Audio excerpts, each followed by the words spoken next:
It continues again tonight. So game's off and underway. Hull do get the game moving in amber and black, playing as we look from right to left.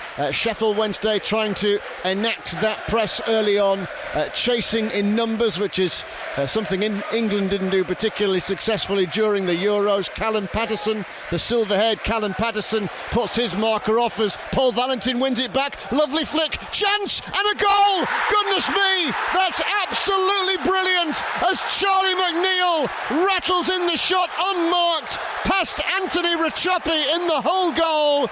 Sheffield Wednesday set off like a train, forced the error from Hull, a deft touch from Smith and a cracking finish from Charlie McNeill. Less than a minute played. Hull City 0, Sheffield Wednesday 1. And there's the frailties that I was talking about. They try and pass it out from the back. One centre half took off into midfield, advanced. We win the ball high. Great counter-attack, great touch from Michael Smith into the path of McNeill, and what a wonderful, wonderful finish. Delighted for Jamal on Sunday to get his first goal, and also delighted for McNeill to get his. As the ball is at the back with Pierce Charles, infield to Sean Fuzet, who is 10 yards away from the centre circle.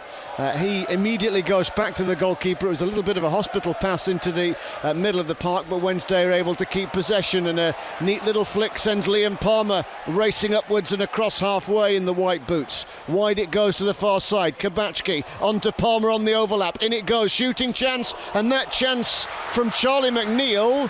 Cannons off, well, it looked like a hand, but it was ball to hand, and it squirrels away for a corner. Yeah, Wednesday a goal up and on top. It probably does clip McLaughlin's hand there, but his hands are at his side, it's in the box. It was never a penalty, but it was a wonderful counter-attack move again. But as you say, I was just looking at Paul Valentin and Pato there, putting the pressure on the lad Miller. Really, really good, and that's what led to the first goal. I think this style of sexy football really suits Valentin as well, because he is a high-octane little player in the occasions that I watched him last year. See if Palmer wants it this time on the edge of the box. So in it comes. It's floated a little higher this time. Now a header, and an unchallenged free header from Michael Ihekwe just to the right of the penalty spot. It looped across the face of Anthony Rachopi's goal and drops narrowly wide of his right-hand post. Wednesday could have had a hatful. We've barely had 6 minutes here as the Owls come again. Cut back, shooting chance. McNeill, he's unmarked and he's able to get the shot away. It cannoned into an amber and black shirt, and in the end a foul by Callum Paterson will give Hull City a breather. But Sheffield Wednesday in 5.5 minutes have had 4 chances to score. Valentin again, the pressure on the Hull City fullback. McLaughlin, the number 6 centre back, he's actually up beyond the striker at that point. He just took off there and left Hull. That is a sign of the way Hull play. Listen, don't get me wrong, it's going to cause. And a mistake, and Hull City might be in here and shaped to equalise, and they have that equaliser. Marvin Malem for a high ball to the edge of the 18-yard box. Sheffield Wednesday couldn't deal with it. The German brought it under control, had time to open up his body, and a right-footed curler veers past Pierce Charles. Well, we've had an exciting, dramatic start to the game, and it's all square. It's Hull 1, Wednesday 1. Listen, it's not really come from good play from Hull. It's a ball over the top, and it's a mistake from the Sheffield Wednesday defenders. I think they're trying to claim it was a foul on Paul Valentin, which has allowed the striker through one-on-one with the goalkeeper. Great finish, really good finish. But as far as the game, it's a game we've completely dominated. It should have been 3 or 4-1 up. But there you are. That's football. That's cup football. And well, if this type of game continues, it could be 5-4 as Fuzet rolls it forward. Patterson looking for work in a more central position as Smith had dropped back to help out from a defensive perspective. In the end, Hull City recover possession, have it on the edge of their own technical area, and here's Alfie Jones. Square it goes to Sean McLaughlin, not on one of his sautés up the pitch. The Hull City fans, perhaps having had their fill of Sheffield Wednesday supporters chanting continuously, having taken the lead, they're now saying, look, you're not singing anymore, but well, I'll be stunned if this is 1-1 at 90 minutes. No, and it's given away, and it definitely won't be. Wow. And it's 2-1, and Charlie McNeill has robbed the goalkeeper, Anthony Rachopi, and a moment or two after Hull City's equaliser. Hull City implode at the back. A gift for Charlie McNeill, who walked it past the goalkeeper and fired into an empty net. We've had just over 10 minutes and 3 goals, and Sheffield Wednesday lead by 2 goals to 1. Andy, I feel fed up repeating myself again here, but Hull City's defence, one of their centre-backs is stood on the halfway line where his centre-back partner is on the edge of his box passing the ball to his goalkeeper. His goalkeeper takes a horrible touch, don't get me wrong, and I'm looking at the Hull City manager, he's striding back to the bench, almost wants to throw something, pointing 2 fingers at the side of his head as if to say, we're not even using our heads here. As he got a little bit further forward, the pass into the waiting Olaf Kabachki is misdirected, but Bambo gets back, wins it back. Fuser is shoved in the back as he makes a short pass to Marvin Johnson, and here is Bambo Diaby once again. The tall Catalan will roll it into Pierce Charles, who presumably isn't going to dawdle in possession too many times now, as he gets it back left-footed, manoeuvres it forward right-footed, and then it's given away by McNeill to the edge of the box, and Hull have a chance to score again. Offside. And the offside flag is raised as Tyrrell Sellers-Fleming dinked the ball past Pierce Charles and in. Linesman's flag on the far side went up. Well, from where we're sat, a justifiable decision, but that the goal, which won't stand, was a gift from Sheffield Wednesday. Danny Röhl won't like that. There could be a few goals in this game tonight, Andrew. Yeah. With Hull City looking to get back on terms again. Now Miller, Liam Miller, the Canadian, 24 years old. A constant outlet down the left. Back to halfway it goes, and Alfie Jones once again. But Sheffield Wednesday retreat into shape, trying not to let Hull City have a way through. They'll get to the dead ball line, though, as Paul Valentin will head away the cross. Now a chance for Ryan Giles, maybe. He can hit them left-footed. Off it goes. The pile driver is glanced off the toe end of Michael Ihekwe, and he will volley it away for a corner. It's a good touch from Ihekwe. It was a decent strike from the full-back there. I think Pierce Charles had it covered, but it was travelling at a fair rate of knots, so it was a good touch.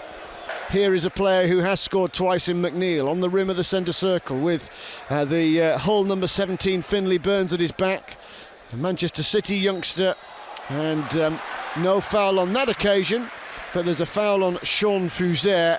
I think we've got an opportunity from this side. I think we're only five yards outside the box, over on our left-hand side. Well, the last goal Callum Patterson scored was the clincher in the comeback against Peterborough in that game against Peterborough at Hillsborough, as the free kick is bent in and rising and always looking underneath the ball. Michael Ihekwe heads it over the crossbar, Lee Bullen. Yeah, it was an opportunity, as you say, just got underneath it that little bit. It was a quality delivery, like I talked about. Mentioned we've got height. I think we're a bigger team than Hull on the evening, so set plays could become vital. And Hull City now have it in Wednesday's defensive third. 90 seconds or thereabouts of normal time to go before half-time. Wednesday leading 2-1. I can't really emphasise how dramatic and harem-scarum the opening to the game was at both ends of the pitch, really. And another shooting chance. Malem is blocked on the line by Ihekwe. As Hull City built and built, the shot came to Malem. He was 15 or 16 yards out, right-footed, and there was a spread equalled Michael Ihekwe to make a telling block. I think Pierce Charles was beaten, but the defender wasn't. Yeah, definitely there was balls going in the back of the net if the defender wasn't there. From a Wednesday perspective, they got the game's third and lead 2-1. Pierce Charles will send the ball long up the middle of the pitch. Smith wins the flick on. Patterson races in field, but he comes together with the defender Alfie Jones, and Alfie Jones stands his ground. Hull City win it back, and it's worked out towards the far side. Midway through added time, 9,281 in attendance. They're watching Wednesday break, and it's with Marvin Johnson from 40 yards, clips it square to Kabachki, saved by Rachopi. He pounced down quick as a flash and strong-armed the ball away to his left. It's actually a wonderful move from Wednesday. Marvin Johnson strides inside and then flicks it with the outside of his left foot for Kubacki, and he struck it wonderfully. It's a magnificent save from the Hull City goalkeeper that keeps the score at 2-1, where we could be going in 3-1 really comfortable at half time. Hull had a quick flurry of corners in the first half that came to nothing, as this one will be whipped in left-footed, high into the air. Pearce-Charles comes for it. He's not taken it. As he was taken out, he dropped the ball. It was fired in. The referee blown his whistle. No second equaliser for Hull. Again, I've not got an opportunity to watch it a second time. I wasn't sure if Pearce had jumped into his own man there rather than the Hull player. I don't know if it's a good break for us or not. People sitting at home watching it on television will know a lot better than me, but my first impression was that we maybe got away with one. So, short ball, no more than 5 or 6 yards to Alfie Jones. Back past Regan Slater, off it comes to the near side. Slater once again, closed down by Gassama. Now the charge is on for Bailey Cadamarteri, as the ball is pushed in field to the goalkeeper. Anthony Rachope had a very mixed first half, guilty for conceding the goal that McWilliams scored on McWilliams' second goal, McNeill's second goal. So 2-1 Wednesday lead, and now a chance for Hull to build another attack over on the far side. In it comes to the former Sheffield United youngster Regan Slater. Brought it under control, got the shot away left-footed, blocked by a defender on the edge of the box.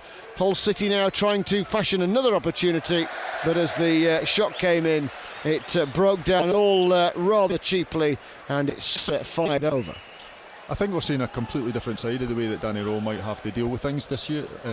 Obviously, we're not going to get the run of things like we did against Plymouth for 90 minutes in every game we play in the English Championship. There's just no danger that's going to happen. And there is going to be times where the opposition does have decent length of possession on the ball. So we have to stay disciplined, we have to stay organised, and that's exactly what we're seeing at the moment. I think it's been really, other than there, Regan Slater makes a wonderful run that should be matched, to be honest with you. Just a little bit of miscontrol, it would have been an opportunity to equalise.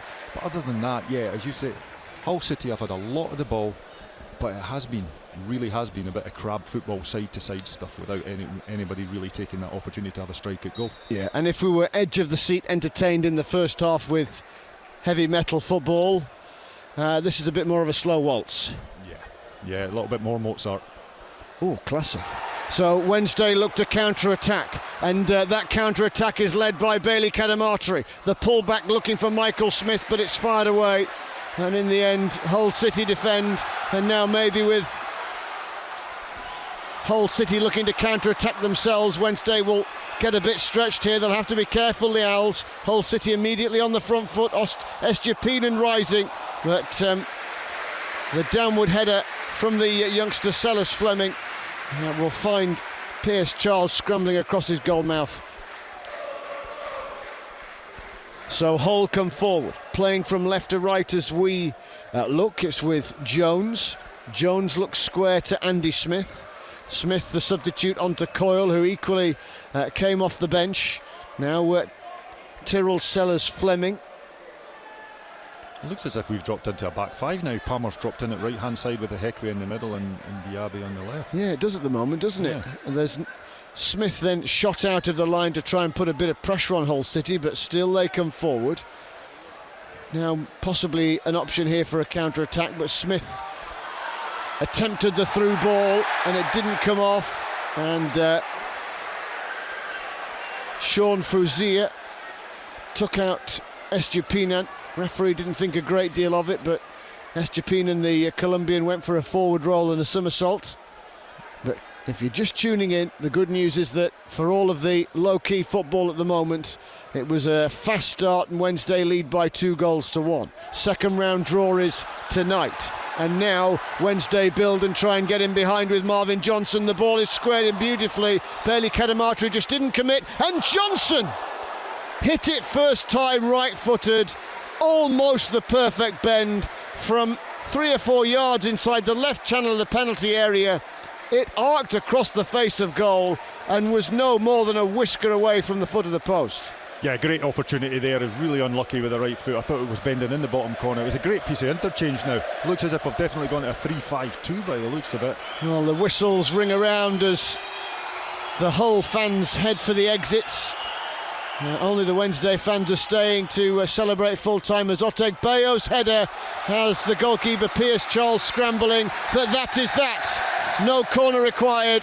Sheffield Wednesday in the end work their way towards a place in the League Cup second round. After 10 minutes, it looked as though this match might be anything in terms of goals and drama and chances, but it dried up, and Sheffield Wednesday then contained a Hull side who wanted to pass it in first gear from left to right and right to left without any real end product allowed. But Wednesday make it through. They've won at Hull by 2-1. Liebel. Yellow card for the Hull City manager. He's obviously remonstrating about something. Listen, he thinks he should have got that corner last opportunity, I'm guessing, but ultimately they played over the 5 minutes.